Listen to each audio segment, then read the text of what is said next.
Oi, gente, tudo bem? Hoje eu tô aqui para falar para vocês sobre o minoxidil. Se você acha que o minoxidil é a solução para todos os tipos de queda capilar, fica comigo até o final aqui desse vídeo que você vai entender direitinho por que isso é mentira. Isso mesmo. E se você ainda não se inscreveu aqui no canal, clica aí, se inscreve e ativa o sininho para que você seja sempre avisado quando eu colocar um vídeo novo por aqui, tá bom? Bom, o minoxidil, ele na verdade não é muito novo, né? Ele é um medicamento que foi descoberto lá pela década de 70. Na verdade, ele começou a ser utilizado como antihipertensivo, né?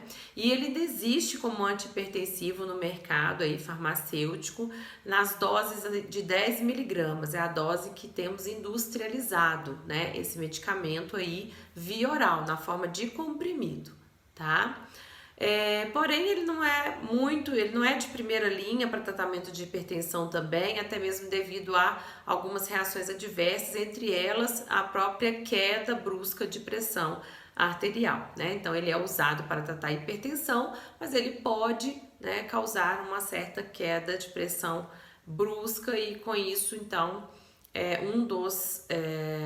uma das reações adversas dele, com isso, então, ele não é muito utilizado como medicamento de primeira linha. Até porque também tem outras reações que são menos importantes, mas que podem trazer consequências, como, por exemplo, justamente o que? A hipertricose, que é o nascimento de pelos, né? No corpo inteiro, aí nesse caso, porque como ele vai ser tomado via oral, no caso de tratamento de hipertensão, vai acontecer o quê? Vai nascer pelos por todo o corpo, né? Então, isso foi uma reação adversa que foi verificada com o minoxidil, com o início do uso do minoxidil, tá? Sendo mais importante para mulheres. Então, quer dizer, se fosse mais em homens, talvez não seria tão problema, porque os homens agora, principalmente, estão gostando bastante, né? De ter aquela barba bem farta, né? E tal, e os homens têm mais pelos pelo corpo do que as mulheres, mas não, esse efeito ele é mais visto em mulheres do que em homens, tá? Então, isso aí já é também uma observação importante para a gente fazer. Bom, como que o minoxidil veio tratar então as alopécias, as quedas capilares? Justamente por causa desse efeito colateral. Só que aí o que começou-se a fazer? Começou-se a utilizar o minoxidil na forma de loção tópica, ou seja, um produto para aplicar no local onde está havendo a queda de cabelo, tá? Nesse caso, ele começou a ser usado a 2%, né? E hoje a dosagem mais utilizada é 5%, onde a gente utiliza, né, 5% 2 vezes ao dia, tá? 1 ml por aplicação, tá? 1 ml é aproximadamente 20 gotas, gente. Ou se o frasco vier com aquele borrifadorzinho, é aproximadamente 6 borrifadas daquela ali. Então eu vejo muita gente também utilizando o minoxidil sem nenhum tipo de critério de dose. Isso também não deve ser, não deve acontecer. E outra coisa também que a gente tem que ter cuidado na hora de usar o minoxidil é justamente para não deixar ele escorrer, né, para áreas onde a gente não quer que nasça pelo, porque se você deixa o minoxidil escorrer para a testa, vai nascer pelo na testa, né? Por isso mesmo a gente também utiliza às vezes o minoxidil para tratar a sobrancelha, porque quando a gente quer que nasça pelo na sobrancelha, ou na própria barba, né? Quando o homem quer revitalizar aquela barba, aumentar um pouco, dar mais volume, né? No caso de barbas que não tenham outros tipos de comprometimento. Então aí a gente também tem que saber que tipo de alopécia é esse que está acontecendo, porque é justamente isso que eu quero falar aqui para vocês, né? Que o minoxidil ele serve para alguns tipos de alopécia ou de queda capilar, mas para outros não. Vocês vão entender exatamente por que no final desse vídeo. Quando eu chegar no final da explicação, vocês vão entender por que eu tô falando isso. Bom, então se a barba não está comprometida com nenhum tipo de alopécia mais grave, do tipo alopécias como a alopecia areata, que é uma alopecia autoimune, né, que aí passa por um processo inflamatório também, né, a gente tem sim um resultado muito bom. Bom, o que o minoxidil faz, na verdade, quando a gente utiliza ele para tratar queda capilar ou para melhorar essa densidade de pelos na barba, né? Ele, na verdade, ele age de 3 formas diferentes, mas que no final vai resultar em aumento do aporte sanguíneo, melhora a circulação no local, né? Então ele tanto vai agir como um vasodilatador, ou seja, dilata as veias e artérias daquele local.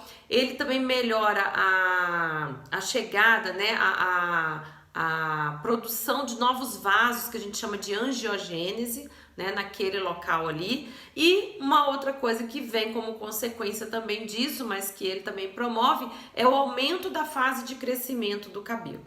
Então, por isso que é muito importante a gente que é profissional da saúde entender as fases de crescimento do cabelo, para a gente entender o mecanismo de ação de alguns dos medicamentos que a gente mais utiliza, certo? Então, esse aumento da fase de crescimento, essa fase de crescimento chama-se fase anágena, tá? Ela é uma fase que dura, em média, aí, 5 anos, tá bom?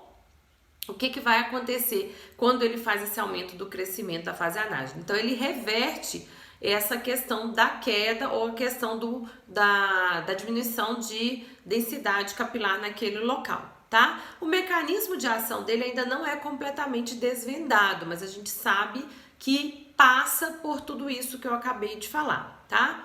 Por conta disso, né, também, fazendo uma revisão geral aqui, né, do minoxidil, quero falar um pouquinho, aprofundadamente dele para vocês aqui hoje, tá? A gente tem também uma coisa muito importante, que é saber quanto tempo eu devo usar o minoxidil para que ele tenha esse resultado, ou seja, não é uma coisa imediata, né? Por quê? Porque a gente tem também, após a fase anágena, a gente tem uma outra fase de crescimento que chama-se catágena, que é a fase de queda, né, capilar, tá? Depois temos a fase telógena, que dura mais ou menos uns 4 meses aí de intervalo. Então eu preciso utilizar o minoxidil de pelo menos 4 meses, de 4 a 6 meses. Se eu parar antes disso, eu prejudico todo o tratamento. Inclusive, na bula do minoxidil vem dizendo que o melhor é a gente utilizar durante um período de 1 ano, tá, gente?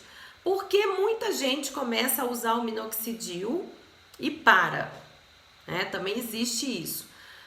Por quê? Porque existe um fenômeno que chama shedding, tá? Esse fenômeno é um fenômeno de queda capilar inicial. Quando você começa ali, acontece em 5% dos casos, não é muito comum acontecer, tá? Mas de 2 a 8 semanas a partir do início do tratamento com minoxidil, isso pode acontecer.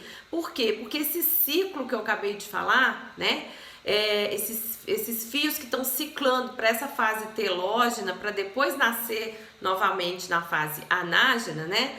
Acontece uma modificação nesse ciclo de crescimento do cabelo, e uma maior quantidade de fios entram na fase de queda quando você começa a usar o minoxidil. Mas para quê? Para que posteriormente, né, venha a fase de crescimento. Então é só um ajuste, é como se fosse um ajuste nas fases de crescimento do cabelo, tá? Então não é para suspender o tratamento com minoxidil, gente, quando começa essa queda, tá? Que é chamada de shedding. Mas para identificar isso, vocês precisam de quê? Um profissional especialista em tricologia, que conheça o tratamento, que conheça o medicamento e que possa estar te orientando. Por isso que é muito importante ter uma orientação profissional durante o tratamento da queda capilar, tá? Então não é para suspender o tratamento, tá? O shedding nem é considerado efeito colateral, tá? A gente chama de eflúvio, é um eflúvio telógeno, ou seja, é uma queda grande de fios na fase telógena, que é a fase imediatamente anterior à fase de crescimento, que é a fase anágena, né? Então, dito isso, tudo que eu falei aqui, né? É para a gente entender que o minoxidil, na verdade, ele vai servir para aqueles tipos de queda onde a gente tem uma alteração do ciclo, tá? Mas que não tenha aí uma influência hormonal, tá, gente? Quando a gente tem uma influência hormonal, como no caso das alopécias androgenéticas que acontecem no homem ou alopécia padrão feminino que acontece na mulher, onde a gente tem uma influência de um metabólito da testosterona que chama-se dihidrotestosterona, o minoxidil já não é mais a melhor opção, tá? Muito pelo contrário, porque se a gente tem ali um aumento, né, da concentração desse metabólito que faz mal, né, para o crescimento do cabelo, quando eu aumento a vascularização sem nenhum outro tipo de tratamento, lógico, eu vou piorar a situação, porque eu vou levar mais desse metabólito para a raiz do meu cabelo ali, para os folículos, para a parte onde está tendo a multiplicação celular para a produção de novos fios de cabelo, entenderam? Então, por isso é importante o profissional identificar o tipo de alopécia e qual medicamento que ele vai usar. Nem sempre é o minoxidil que é o mais interessante, tá? Então, o minoxidil melhora a densidade capilar, porque ele engrossa o fio de cabelo, muitas vezes também ele melhora a pigmentação do cabelo, tá? Mas não necessariamente é o tratamento universal para todas as quedas, né? Com relação ao uso, quando eu comecei a falar aqui, né, sobre a questão do uso dele via oral, hoje ainda temos o uso via oral, porém em baixíssimas doses, né? Existem estudos com utilização de 1 mg de minoxidil via oral, principalmente para mulheres, o resultado é muito melhor em mulheres, tá? Com baixos efeitos colaterais. Entre os efeitos colaterais, o que a gente tem pode ser um aumento de frequência cardíaca, tá? Por conta do poder vasodilatador dele, um edema de membros inferiores também, né? O edema das pernas e um aumento de pelos, como eu já tinha falado para vocês. Vale a gente lembrar aqui, né, que a gente não tem no mercado industrializado um minoxidil nessas baixas doses que a gente utiliza de 1 mg, 2,5, 5 mg, né? Não é uma dose como a dose de antipertensivo que é 10 mg. Portanto, para utilizar essas doses, o paciente precisa mandar manipular esse medicamento quando ele é prescrito pelo médico, porque é um medicamento para ser tomado via oral, então precisa de um acompanhamento médico, também indicação pelo médico, tá? E as farmácias que estão autorizadas a produzir esse medicamento são farmácias que têm uma autorização especial para produzir medicamentos de baixo índice terapêutico, tá? Que são medicamentos que a gente precisa ter um cuidado maior ali na hora da manipulação. Bom, isso aí é um overview que eu queria dar para vocês. Espero ter tirado algumas dúvidas de vocês com relação ao minoxidil no tratamento da queda capilar. E vou convidar vocês, se vocês gostaram do vídeo, para clicar aqui no like, dar seu like para mim, para que esse vídeo seja promovido e mais pessoas possam ter acesso a essa informação. Muito obrigada!